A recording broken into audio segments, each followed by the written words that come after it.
put it there. And it's really expensive, you guys. Where's she? I think it's this one. Is that it? Yeah. Oh no, it's not. It's just a picture.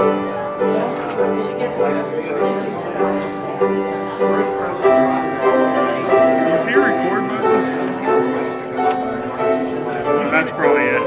Let me see if this is it. Okay, that's the record button apparently.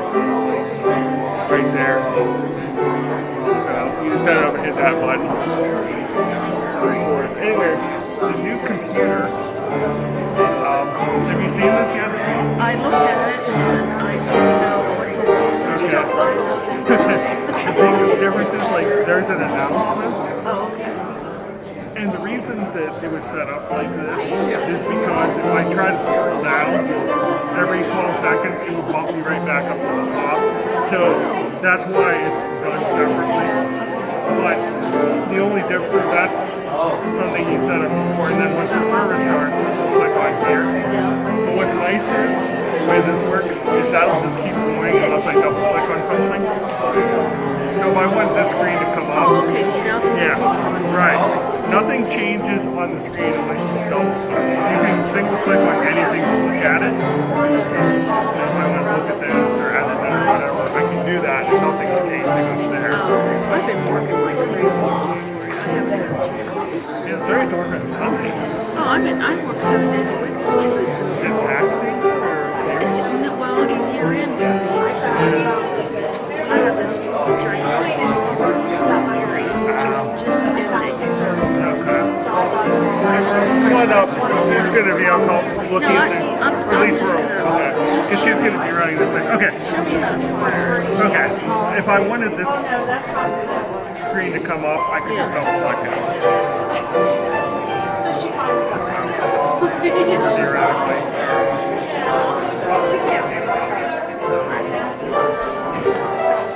Okay.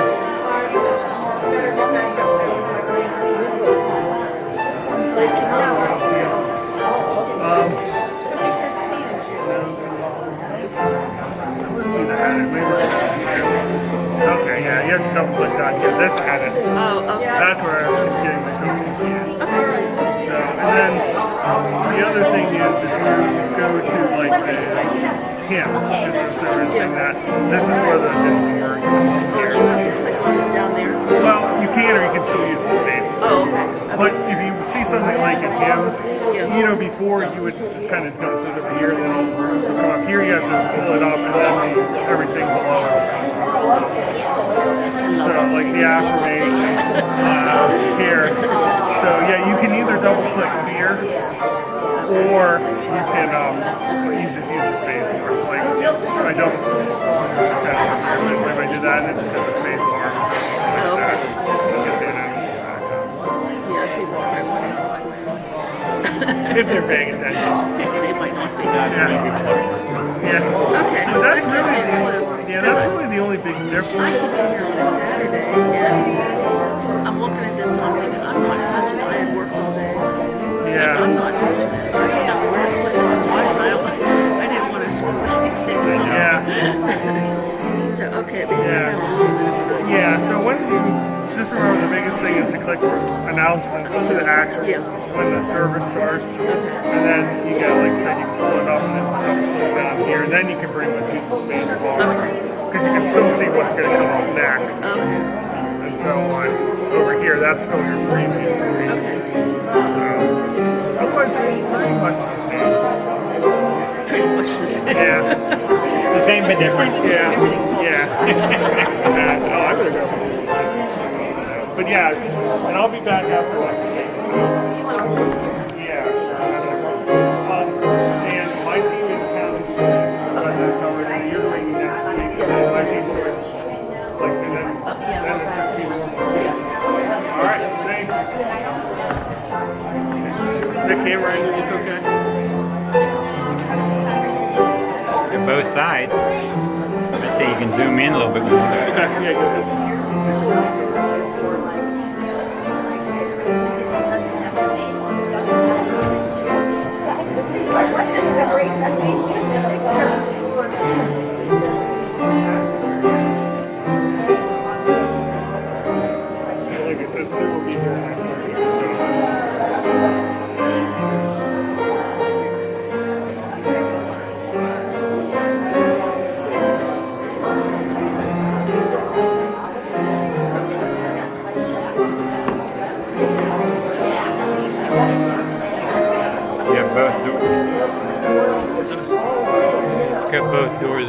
there. Oh,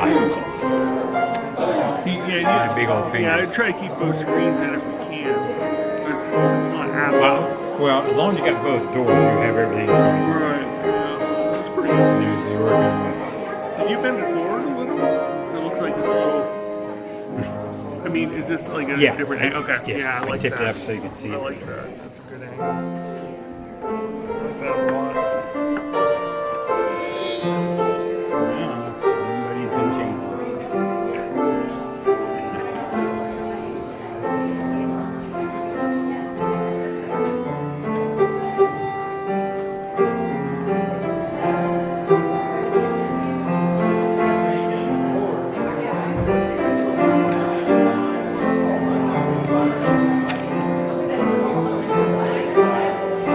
I like the driving picture. It's pretty good.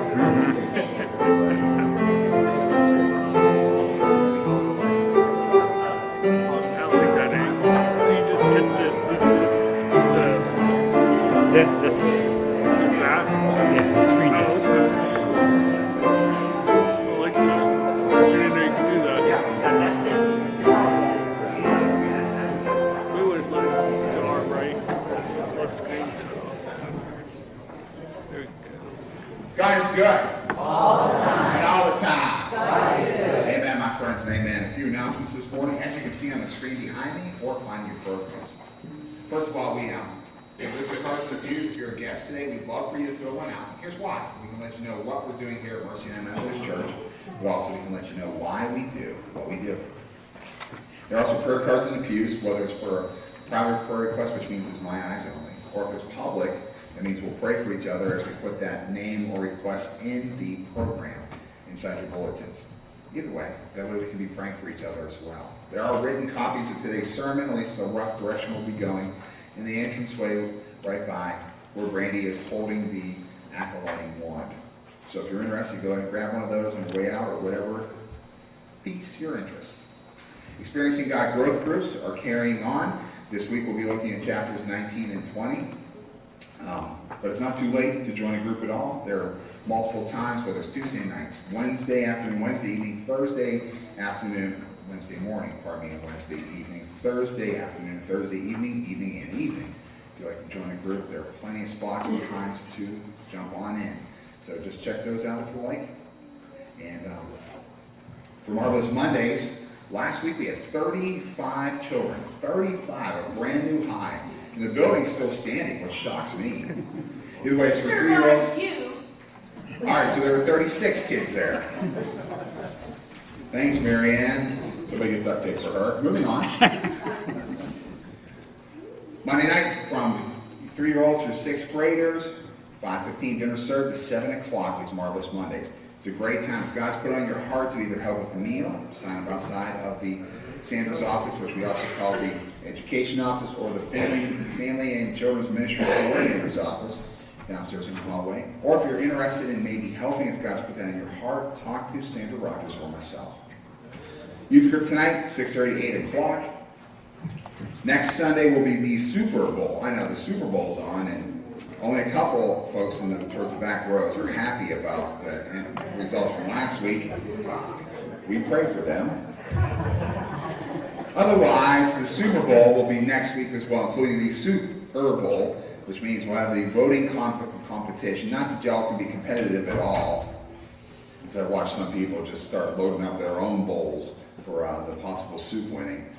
Either way, the funds go to help local charities, but more so it's a great time to spend eating soup. And if you're looking for a free meal next Sunday, guess what? Just show up for the Super Bowl after church next week. Should be around 12 noon, but you never know when that preacher's going to drone on and on. Winter Fun Day is February 26th for $5 for a family or $5 for a person. We will overtake Cool Spring Fitness from 2 to 4 p.m. and have a blast that day at Cool Spring. Last year we had more than 95 people in the pool. Why do I know that? We snuck in and accidentally had more in the pool than we should have. Henceforth, we'll see what happens this year, but what a joy to have 95 plus people there. This year that happens February 26th from 2 to 4 p.m. You also had inserts in your programs today, or it fell out at the entranceways. Either way, these orange slips, by the way, beautiful colors, I might add. Church words. Is there a word that we throw around in church that doesn't make sense to you, that you want to hear more about? Go right ahead, fill one of these out. You don't have to put your name on it. Just fill one out so we can talk about it. We'll begin in March talking about those church words that don't make much sense. Just drop it off in the offering plate at that time of the service if you are so inclined. Or take it home and drop it off at the church later on in the week, either in my office or secretary's office. You can mail it, even do it so that nobody knows who sent it, whatever.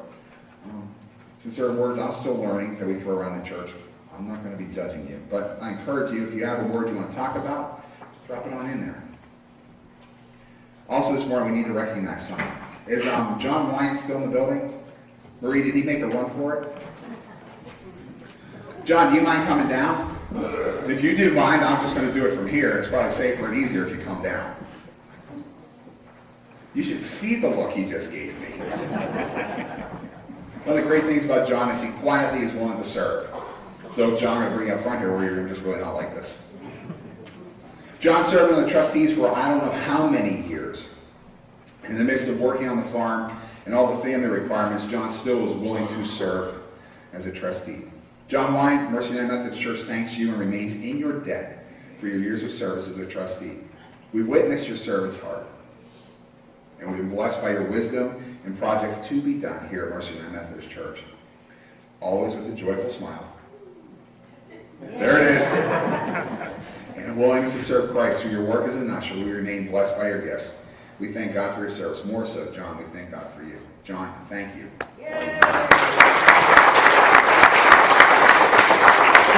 Greet one another for the love of Christ, and maybe even tell John thanks for all the years he's served here. So my friends, let's greet one another.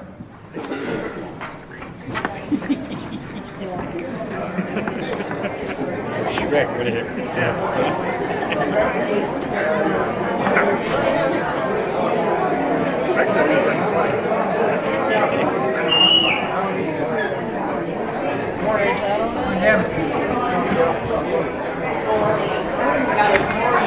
Hi, Katie.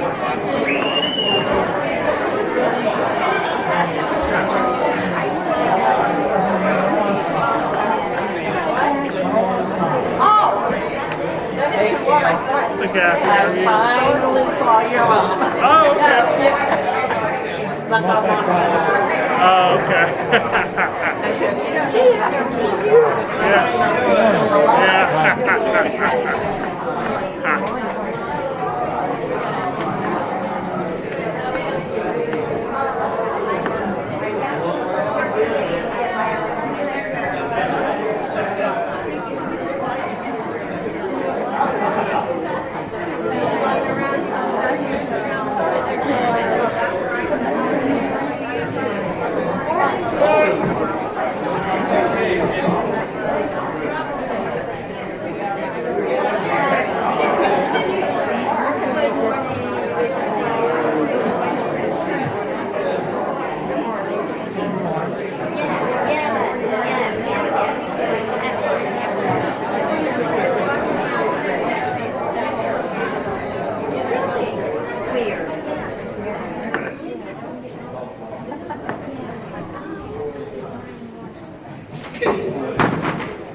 My friends, let's prepare our hearts for worship. So if you would, please grab a seat as we prepare our hearts for worship.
me for our call to worship, which we can find on the screen behind. Blessed is the one whose sins are forgiven and covered. Blessed is the one whose sin the Lord does not count against them. I struggled until I acknowledged my sin to you. I confess my sins to the Lord, and you forgive me. The Lord's unfailing love surrounds the one who trusts in the Lord.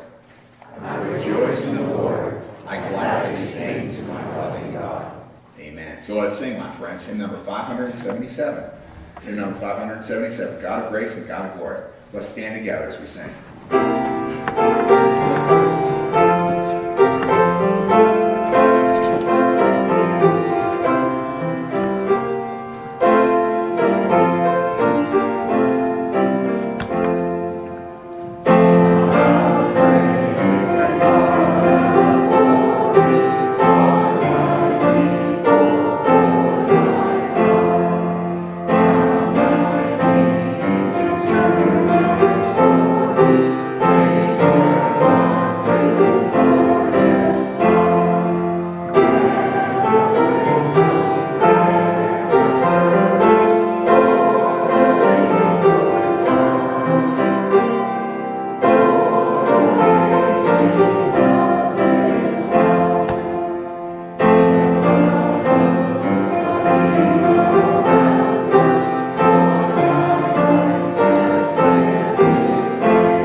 Statement of what we believe comes from 1 Timothy chapter 2 as well as 1 Timothy chapters 1 and chapter 3. There is one God and there is one mediator, Christ Jesus, who came as a ransom for all, to whom we testify. The saying is sure and worthy of full acceptance, that Jesus Christ came into the world to save sinners, and was manifested in the flesh, vindicated in the Spirit, seen by angels, proclaimed among the nations, believed in throughout the world, taken up in glory. Great indeed is the mystery of the gospel. Amen. My friends, please be seated.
Choir, thank you. Also, my friends, at this time, it's time for our children's message. If our youngest folks would like to come forward, that'd be a great thing.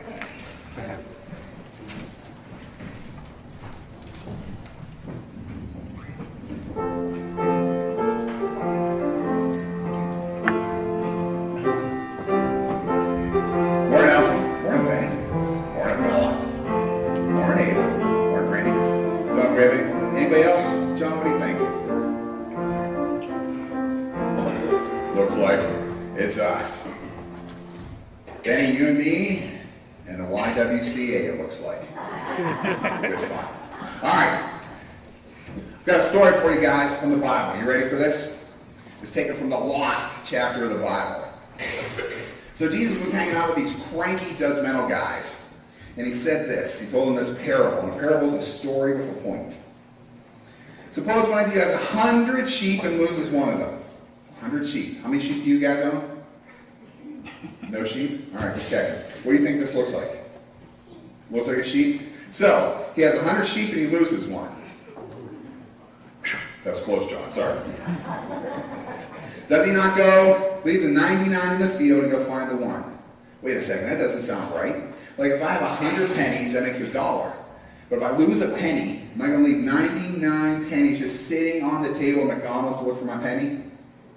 I wouldn't. I'd take them with me. But not this shepherd. He's so worried about that one sheep, he leaves all the other sheep behind, hoping they're safe, in spite of the fact that out in the wild, there may be lions and tigers and bears. Yeah, they may come and get the sheep. What do you do? So what's he do? He runs up to get the sheep. Anybody want to go get my sheep that's lost? Belle, I saw your hand first. Go for it. Can you get it?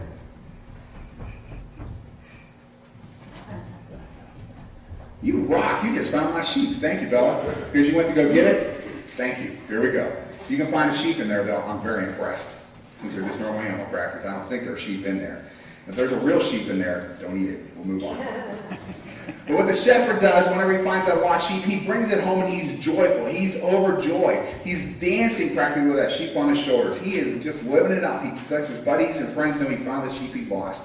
The best part of it was the fact he found what was lost. Jesus tells another parable. You ready? Here we go. Suppose a woman has 10 silver coins and loses one. But the coins they're talking about is like pennies. That's all she has to live on. And she loses one of these coins. Does she not light a lamp, sweep the house? Sweep the house! And search carefully until she finds that coin. I need your help. I lost 5 coins. Can you guys help me find them? What for each of you?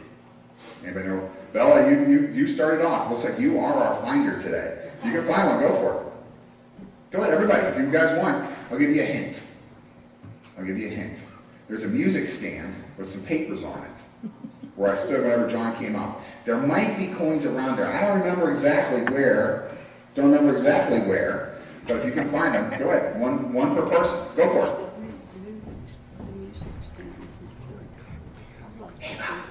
Ava, that's right. Yeah. There's still one for Ava, I think.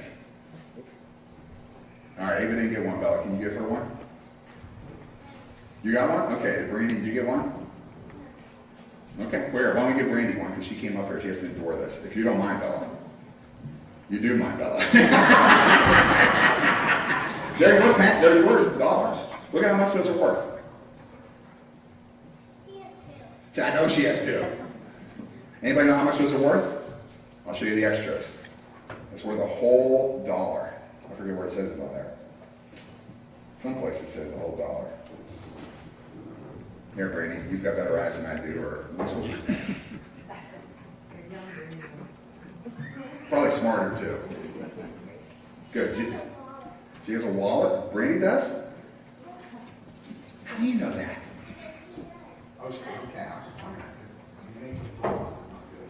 We'll move on. So, what's this lady do? She loses the coin, and it's like almost all of her inheritance. She doesn't have much money, but when she loses it, she gets excited when she finds it. Everything is so much about the fact that she gets excited. Guess what the parable is telling us? When somebody says yes to Jesus, God throws a party.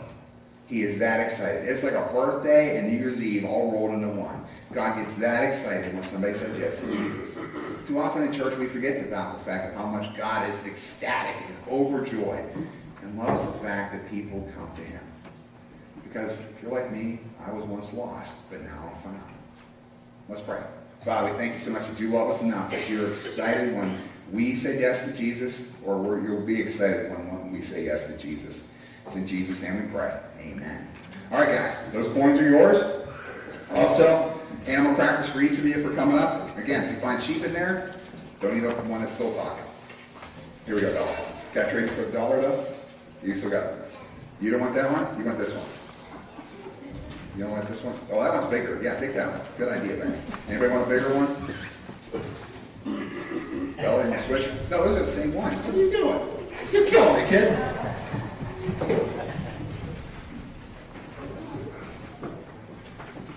Oh, what a joy.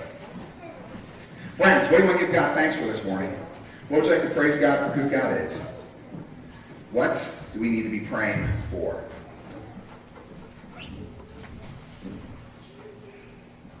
My brother's surgery went very well.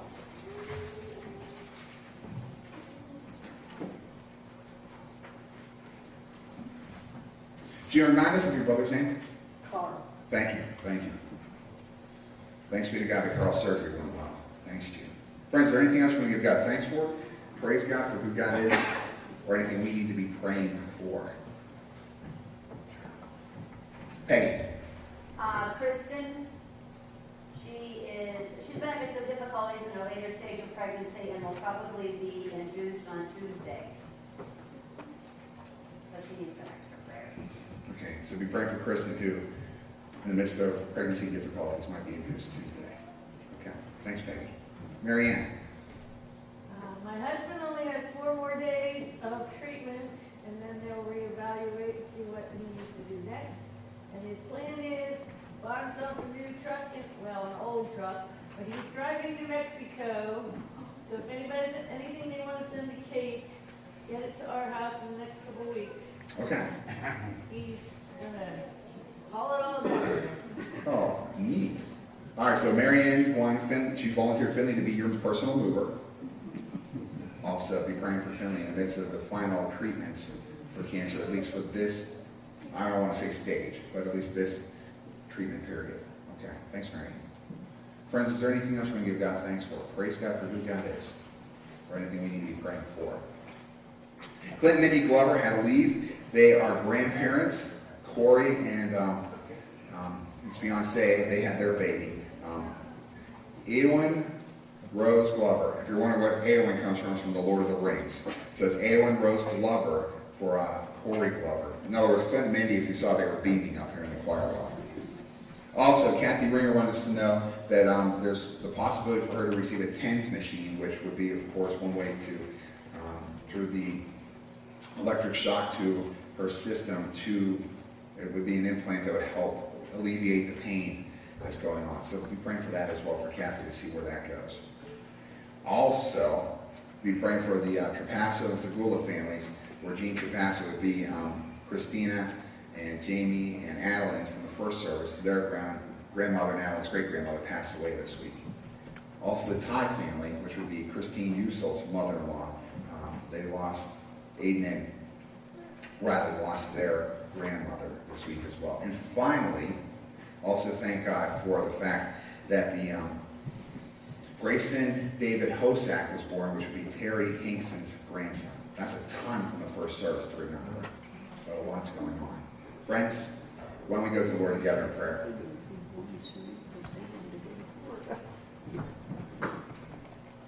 Father, we celebrate the birth of new children. We celebrate when cancer is going so well, like we've seen with Sandra Rogers. We celebrate those moments. And yet it seems almost foreign to our minds that you celebrated the day we said yes to Jesus. That was such an incredible, wonderful day where we returned from being lost to being found. What love do you have for us? That's your reaction. We're overjoyed when we see our kids show up at Christmas, at least most of us. We are awestruck when our kids or our grandkids or our parents show up surprised, in a surprise fashion, when friends call us out of the blue. But you celebrate when we're no longer lost. You celebrated that fact, and you continue to celebrate those who come to know Jesus. How quickly do we forget the joy and the wonder that we could have when others come to know Christ? The joy and wonder we have, the fact that we were once lost but now found. The joy and wonder that you have when we say yes to you. You love us that much that you're willing to stop everything to celebrate. What kind of love do you have for us? We see your hand at work. We give you thanks for Eowyn Rose Glover. We give you thanks for Grayson David Hosak. We give you thanks, Father, for your hand moving, working in our lives. We give you thanks for Carl's surgery going so well. We give you thanks, Father. Those are the hints of the joy and wonder that you break into our lives, let alone the fact, the joy you have when we say yes to you. Whether it's our first time we say yes to Jesus or when we've been wandering and return back to the fold, we give you thanks. Father, we're asking that you give Kathy and the doctors and insurance company answers on the TENS machine. We're praying, Father, for your hand to be moving and working. We look before you, Kristen, at this point. We pray for her in the midst of this possible pregnancy, being induced for pregnancy this Tuesday. We're praying, Father, for your spirit to bring about healing and life. Look before you, Finley. One, the planning for Mexico, but even more so for these last days of chemo treatments, at least this go-around. We're praying, Father, for your spirit to be with him. We ask you to be with the Trapasso and Segula families, the Thai family, in the midst of these days of grieving.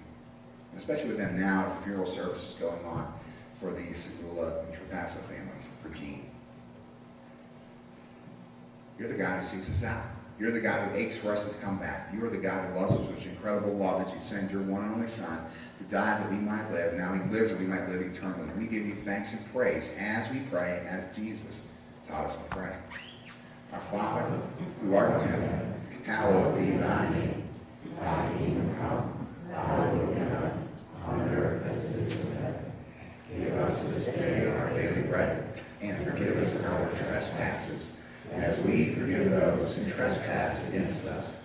And lead us not into temptation, but deliver us from evil. For thine is the kingdom, and the power, and the glory forever. Amen. Amen. Friends, our scripture reading this morning comes from Luke chapter 15, beginning with verse 11 through verse 32. Morning, Kathleen. Morning. It's also printed off for you on the podium as well, Kathleen. If that's easier to read. Jesus continued, "There was a man who had 2 sons. The younger one said to his father, 'Father, give me my share of the estate.' So he divided his property between them.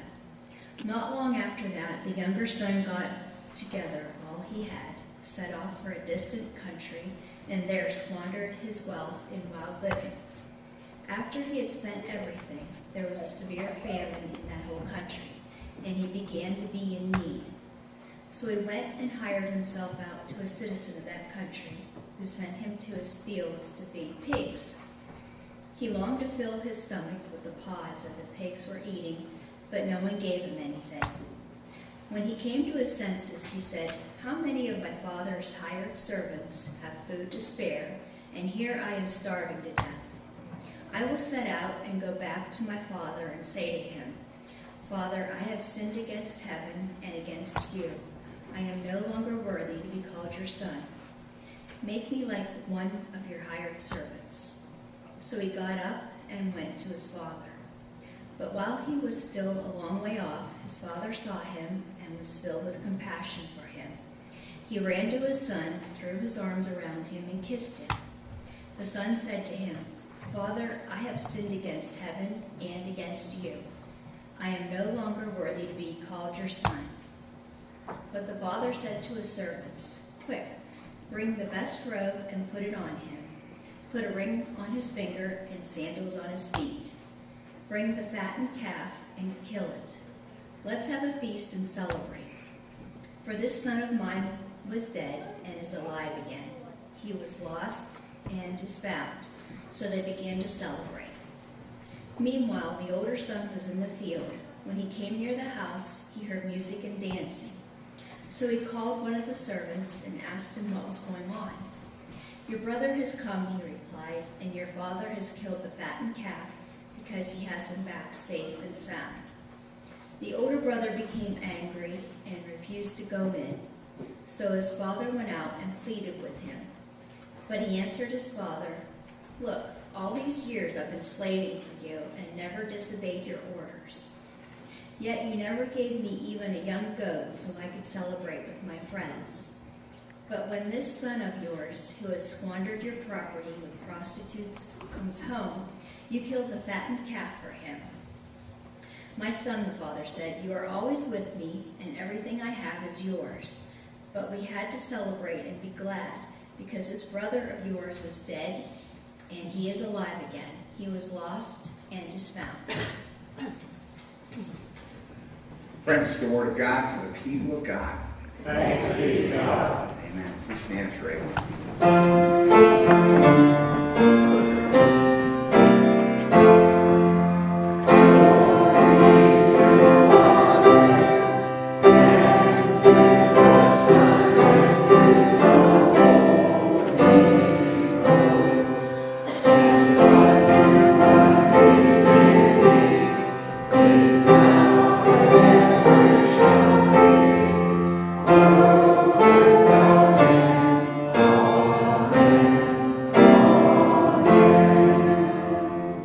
Amen. My friends, please be seated.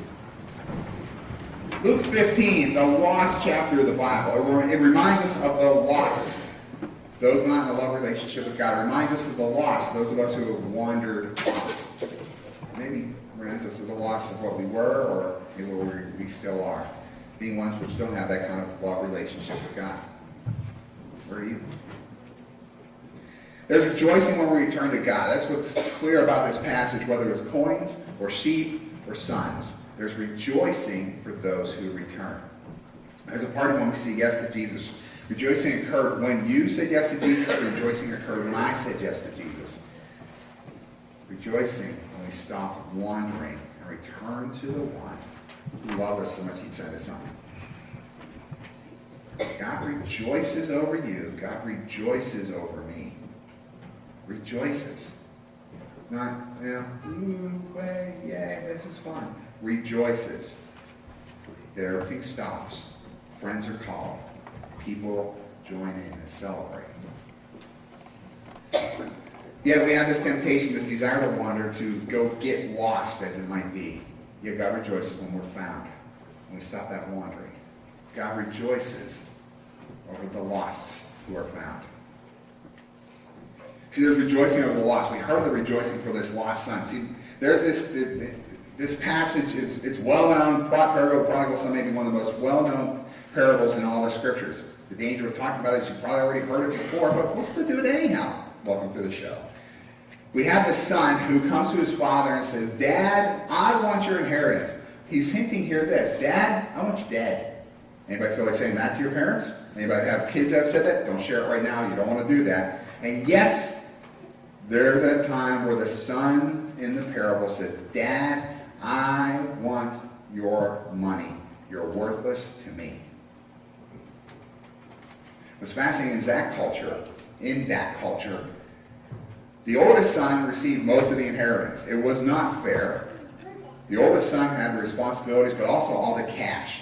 It could be anywhere from 3/4 to almost 99% to 100% of the inheritance would go to the oldest child. I like that model because I'm the oldest. I don't think my sister would enjoy it, though. So I won't tell her I just mentioned that. And yet, that's the model they had. We're not saying it was fair. We're just saying that's how it was. The father doesn't go with the 75%. He doesn't go with the 99%. He doesn't go with the 100% and says, "Sorry, son, you're out. It all goes to your brother." Instead, the youngest son, Junior here, receives half of the estate. This is unheard of. Not only does he say to Dad, "Dad, I want the inheritance because I consider you're dead. You're worthless to me, except for your money." He receives half the inheritance, and the father says, "Go." What kind of loopy parent is this? This would be the kind of person you and I might talk about on the phone. "Did you hear what Sally McFeely did next door? Did you hear what she did with her money? She gave it to her kid. He's going to squander it." And yet that's what the father in the parable of the prodigal son does. Gives it all away. 50% to his youngest son. And off he goes. And the kid did what kids often will do with way too much money. Wasted it. Scriptures indicate it's wild living. There are commentators who get into what was it. We don't know. There's no clue if it was alcohol, if it was partying too much, if it was prostitutes. We don't know what it was. All we know is that it quickly disappeared. What's fascinating is it quickly disappeared, so much so that suddenly he is stuck and he's destitute. The people he may have partied with, they're not there to help at all. They are gone. They are lost to him. Suddenly he's all by himself, lost in a strange land. He ends up working with pigs. Now this tells me that as Jesus talks to a crowd of folks who are Jewish, he's telling them that not only has he turned his back on his parents and thought only the thing that was worthwhile for his family was his finances, not only that, but he's left behind his faith. For someone who was Jewish at this time, in this culture, pigs were unclean. The image that Jewish people would have for pigs would be as though you watched your dog go outside, roll around the mud for an hour or two, come to the back door dripping wet with muddy gook all over the dog, and then coming through the door like, let me in. That's the response the Jewish person had to a pig. This guy is working with swine. He's gone from being a son who had it all together to now somebody who's hitting rock bottom, working at the lowest of places. Oh, how the mighty have fallen. He's hit rock bottom, so he finally decides, I'll go home. At least there I can work as one of my dad's servants. At least there maybe my father will show me grace and allow me to work there. I can earn a living because it's so bad that pigs eat better than he does. And think about that. You can feed pigs almost anything. I mean, if they can crunch up human bones, pigs can eat anything. Henceforth, he starts the story. You ever have that long walk back? Do you know what I'm talking about? Where you've screwed up, where you've messed up, where you've failed, where you've hurt somebody and realize you have to come back and apologize, where you hope they take you back. You know, where your tail's between your legs, you know, where you're walking like this. Do you know the feeling? Do you remember it? Because that's probably where he's at. Rehearsing the story again and again on the way home. Oh my, have I messed up. And so the son approaches home. And yet there's Dad, who at the edge of the town, I guess he's watching for his son. Think about it. He's got a farm to run, yet he sees his son coming in the distance. He's watching for his son. It reads like, it sounds like, because as the father sees his son, he doesn't yell, hey guys, here's the idiot son, or he doesn't run up to his son and say, I told you so, it wasn't going to work. What does the father do? He runs with arms wide open to hug and kiss his son. Now, that sounds a little strange to our culture. Kissing at that period of time between a father and a son was as much of a handshake of, I respect you and I love you, welcome. In our culture, we've almost lost the meaning of that, where sometimes we shake hands just to, one, for some of us just to get out of church because I want to go eat lunch. You know who you are. Or two, you want to maybe curry favor with someone else. In that culture, you kissed someone you cared about on the cheek. That's how you show that kind of respect and love. The hug and the kiss were there as his father ran to his son. And yet, I think there's more to it than just the fact as he ran with arms wide open to his son. In Deuteronomy chapter 18 in the Old Testament, many parents would know this passage, and parents, don't start using this at home. And yet, from Deuteronomy chapter 18, there's this warning. Someone has a stubborn, rebellious son who does not obey his father and mother and will not listen to them when they discipline him. His father and mother shall take hold of him, and bring him to the elders at the city gate. They shall say to the elders, this son of ours is stubborn and rebellious. He will not obey us. He's a glutton and a drunkard. Then all the men of this town are to stone that son to death. In other words, you don't behave, this is what might happen to you. There isn't much in the way of a description at all in the scriptures or throughout Jewish history where they put this into practice. But this is the kind of son you might be tempted to do that to. To pick up that rock, play dodgeball with softball-sized rocks, to not knock them out, but kill them. And the father runs to his son. The hint might be that the folks in town might have just picked up those rocks and that's what dads would want us to do. And he ran to his son with his arms wide open. It's not there in the text, but it might be as much to protect his son as to grab a hold of his son out of love. The father then says Let's throw a party. Now, in our language, what does this sound like? He's going to take the fattened calf. Okay, really? For some of us, it's almost a gross statement. Think about it this way. Let's empty the freezer. Let's call up everybody. Let us get every bottle of pop we can and celebrate. Let's throw a party. Call a DJ. Let's go to town because I want to celebrate. My son that was lost is now found. The son I thought was dead is alive. Let us celebrate. As though a celebration for when someone comes back from the military and serving overseas. The celebration shall occur. Let's celebrate. The father who had given up half of his estate to the wayward son is now going to pay for the party to celebrate his son being home. Talk about love. There's rejoicing over the lost, the found lost. There's great rejoicing over the lost. See, there's rejoicing over the lost. Let's throw the party. Except for the oldest son. Did you hear this part? This is the part that makes me uncomfortable because I slide into this world way too often. I slide into this judgmental sort of aspect of being a Christian.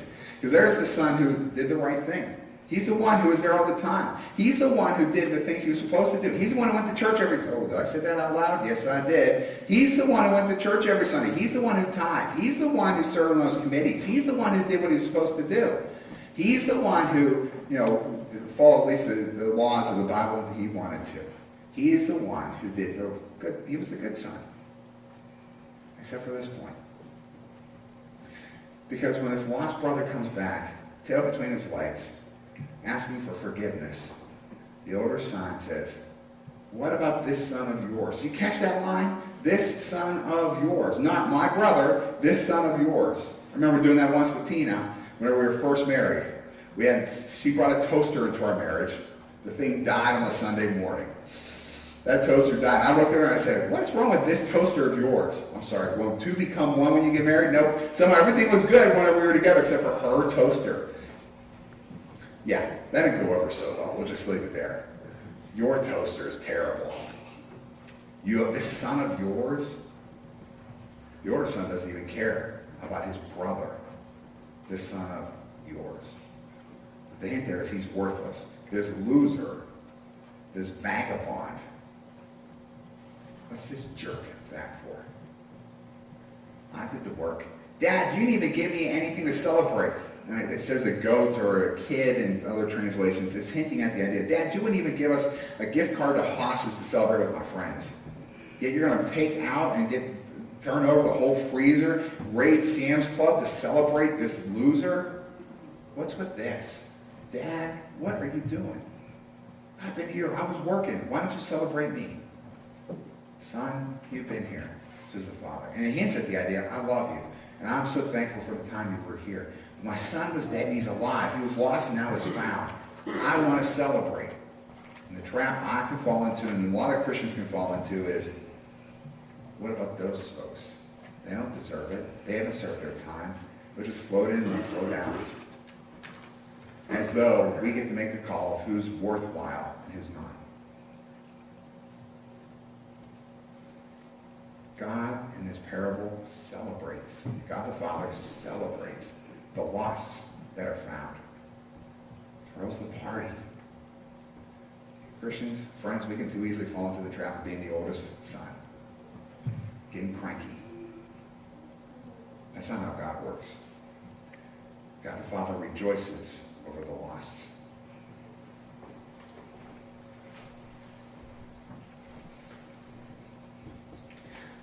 I would imagine that each of us can fall into one of those traps. We're going to be one of these three people in 4 different stages of life. You've got the youngest son in 2 different stages, the oldest son, and of course the father. The father, full of grace, overjoyed that someone who was lost is now found. He could be the oldest son, judgmental, cranky. This son of yours, those people. Or we can fall into the trap of being the prodigal son, the lost son. The younger son, I should say, because it sounds like the older son's lost too in a whole different way. The lost younger son, as he says, Dad, I want your money. You're worthless to me. Turn my back on my faith and my family for my finances. I'm out of here. Or maybe, just maybe, the lost son is coming back asking for forgiveness. I don't know where you're at, but each of us is probably in one of those places. You and I, we've got this tendency to fall into one of those traps And one of them is that judgmental older brother thing, but maybe for the younger son to have this tendency to wander. Come thou fount of every blessing, the old hymn, has a stanza that goes like this. O to grace, how great a debtor daily I'm constrained to be. Let thy goodness like a fetter bind my wandering heart to thee. Prone to wander, Lord, I feel it. Prone to leave the God I love. Here's my heart, oh take and seal it for thy courts above. Prone to wander, Lord, I feel it. Prone to leave the God I love. So I was thinking about this week, I suddenly was reminded of tetherball. Do you know what I'm talking about? You ever played the game where the idea is to pretty much bang that ball and try to get it to wrap around the pole? Of course, it's always fun to play with little kids, especially if you can hit the ball. We better not say that. We'll just move on from that idea. You have the idea, if you can imagine in your head, where at least one nephew of mine said, "What are you doing, Uncle Brian?" And then the ball went flying. But tetherball sort of works like this on a smaller scale. We could have put a larger scale tetherball thing in here, but I don't think the trustees would like me playing with a ball flying around in the sanctuary here with hanging cables and microphones and hopefully ropes that hold still. Noah, look out. This thing goes. I'm just counting on you to stop it, okay? You ready? Here we go. Tetherball. The idea is you get the ball, you wrap it around the pole. Oh, how exciting is that, huh? Except watch the ball. Prone to wander, Lord, I feel it. We think about this, and the pole here being Jesus. All too often, our tendency is to get close to Christ and then do the exact opposite. Prone to wander. Now, this one's not too far off, and it's pretty close, and now it's getting wrapped in there nice and tightly. But the tendency can be almost to the fact where we don't want to be connected. I want to do things my own way. I want to do everything that I want to do when I want to do it. And then we're really prone to wander. Bella, look out. That almost took out an eye, didn't it? That doesn't do any good, does it? It's free. It gets to do its own thing. But it's not living life the way it was created to be lived. As we see in Experiencing God by Blackaby, we were created for a love, how's it go? We were created for a love relationship with God. This whole idea to live a life with God. Or as in the readings for this week puts it in this manner on page 264. The heart of this book, to move you from merely being religious to having a vibrant, real, growing relationship with God. One that's alive. The temptation you and I have, if I speak for myself, is this, that I'm prone to wander, Lord, I feel it, prone to leave the God I love, instead of being connected to the one who loved me enough to let his son die for me, instead of being connected to the one who sent the Holy Spirit into my life that I could live life with Jesus day in and day out, instead of truly knowing this incredible love of God the Father who rejoiced over the day I said yes to Christ. I am prone to try to be loose and wander. But I bet if you've done that enough, like when I've done it, you also know it doesn't pay off, that it's painful and empty, that you're not living life the way it was meant to be. It feels great at first. I get to do what I want to do when I want to do it. But it doesn't pay off. The emptiness is not worth it. Knowing the incredible love of God, that's where it's worth it. You guys are trying to steal that, are you? Got my eyes on you. The real joy comes with its freedom that God gives to somehow, not when I do it that way, the freedom God gives.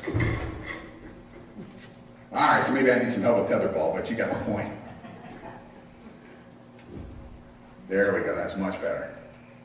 Be tied with Christ. And the best part is, when I'm really intentional about it being Jesus, I stay a lot closer when I let it be the cross.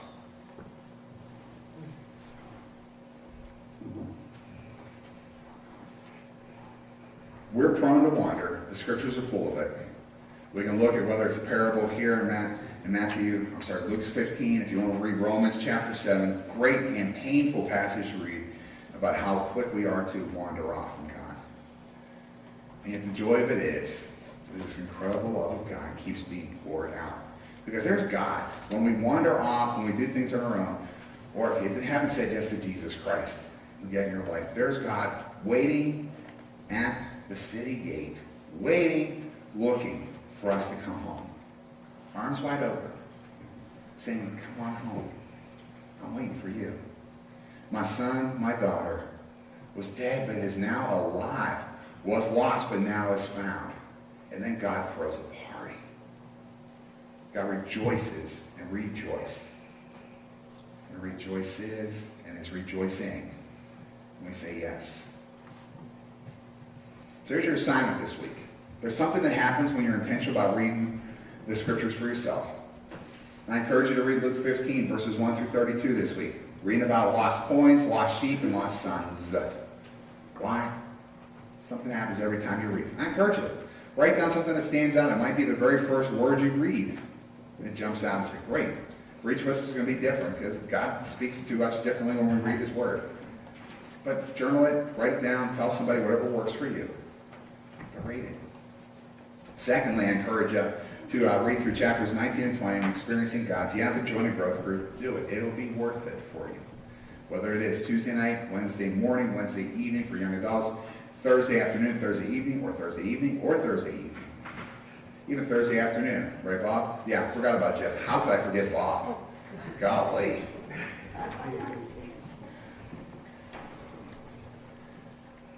That's your assignment if you choose to accept it. Because there's rejoicing over the loss. There's rejoicing when we're no longer off on our own.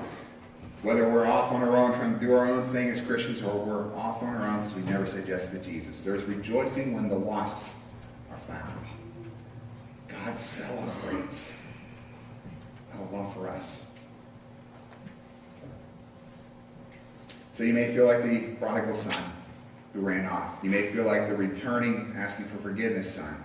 You may feel like the oldest son, being judgmental and harsh, this son of yours. Or you may feel like the father, full of grace, and you're doing things well. I don't know where you're at today, because if you're like me, you float into all those characters at one point or another. The beautiful thing is there's God the Father with arms wide open. Because God rejoices over the loss. Would you pray with me? I encourage you as we pray to hold up your palms towards heaven as we talk with God. And repeat after me. So let's pray. Lord God, loving Father. Lord God, loving Father, I love you. I love you. Forgive me my waywardness. Forgive me my waywardness. I return to you. I return to you. I was lost, but now I'm found. I was lost, but now I'm found. Thank you for your love.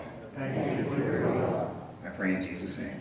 I pray in Jesus' name. Amen.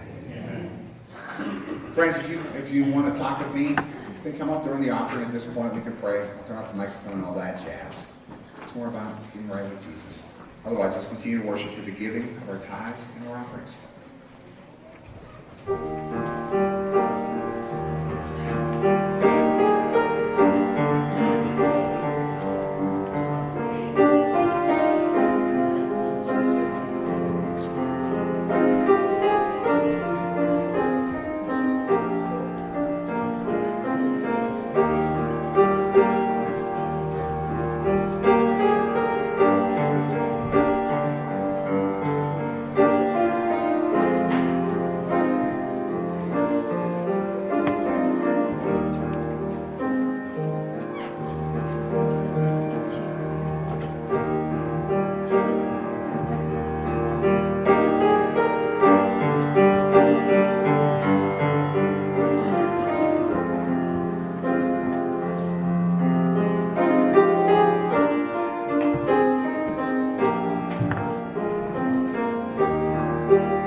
you've showed us such grace in providing for us.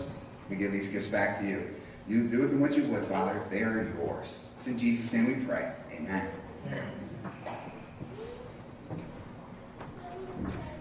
So, my friends, let's worship together. Freely, freely.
Lost sheep, lost coins. Look out back, bro. No, are you okay? All right, just checking. If you're quicker, that was yours. Beware. You never know, because now I'm going to throw a sign. I'm just joking. We've all been lost at some point, friends. And he rejoiced when you came home. I saw a lot of folks who don't know Jesus, and God's waiting to rejoice. As you leave here today, know that he rejoiced over you, and as you turn back to him, he rejoices. God rejoices over you. And so, may the Lord bless you and keep you. May the Lord make his face shine upon you and be gracious to you. May the Lord turn his face towards you, and with arms wide open, give you peace. Amen and amen.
come in Saturday and mess with it, I guess. Okay. Yeah, the previous condition actually said that the power was there. So, and look, we even have news flashing at us. That's a little scary. Okay, jeez. That's too much. Yeah. But yeah, otherwise it's pretty straightforward. Yeah.